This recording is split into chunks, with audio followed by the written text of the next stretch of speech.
মুরগি জবাই করার সময় মাথা আলাদা হয়ে গেলে সে মুরগি খাওয়া জায়েজ হবে কি? দরকারি প্রশ্ন। অনেক সময় বিশেষ করে মুরগি জবাই করতে গেলে গ্রামাঞ্চলে নিজের মুরগির নিজেরা জবাই করা হয়, বা দোকানদার অনেক সময় জবাই করার সময় এমন জোরে পোজ দেয় কল্লাটা আলাদা হয়ে যায়, হয় কি হয় না?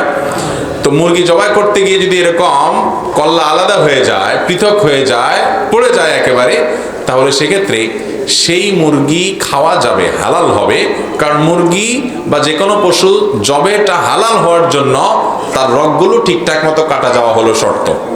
রগগুলো 4টা রগের ভিতরে 3টা রগ কাটা গেছে, বাস বিসমিল্লাহ বলে জবাই করছেন, মুসলমান জবাই করছে, এটুকু যথেষ্ট মুরগি হালাল হওয়ার জন্য।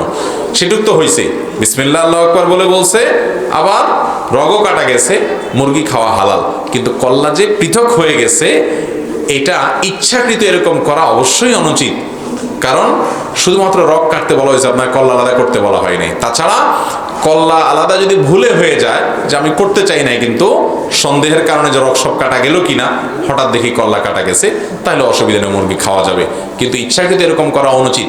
বিশেষ করে আমরা জানি যে হিন্দুরা অনেকে পাঠা বলি দেয়, এক কবে কল্লা আলাদা করে তারপরে খায়।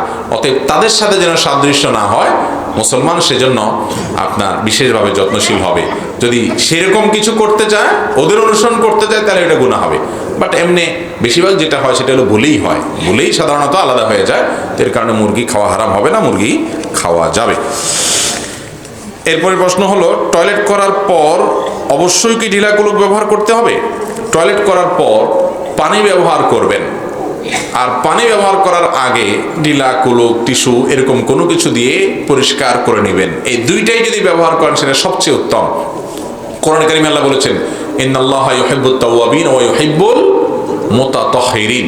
আল্লাহ তাআলা তওবাকারীদেরকে পছন্দ করেন, ভালোবাসেন, আর উত্তম রূপে পবিত্রতা অর্জনকারীদেরকে ভালোবাসেন।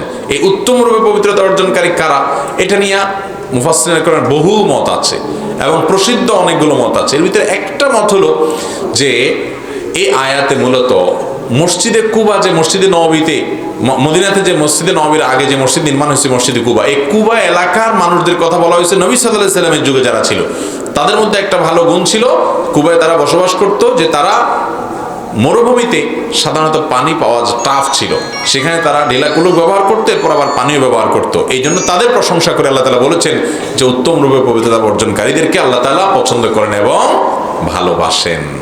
অতএব ঢিলা কুলুক বা টিস্যু ইত্যাদি ব্যবহার, এরপরে পানির ব্যবহার, দুইটা করতে পারলে অধিকতর উত্তম।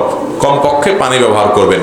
পানি পাওয়া যাচ্ছে না বা পানি নাই, তাহলে ঢিলা কুলুক ব্যবহার করলেও চলবে, যে কোনোভাবে ময়লা দূর করলেন তাতে হয়ে যাবে, কিন্তু দুইটা জমা করতে পারলে অবশ্যই ভালো।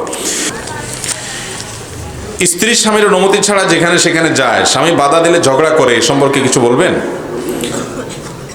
আজকাল আমাদের বোনদেরকে অতিরিক্ত স্বাধীন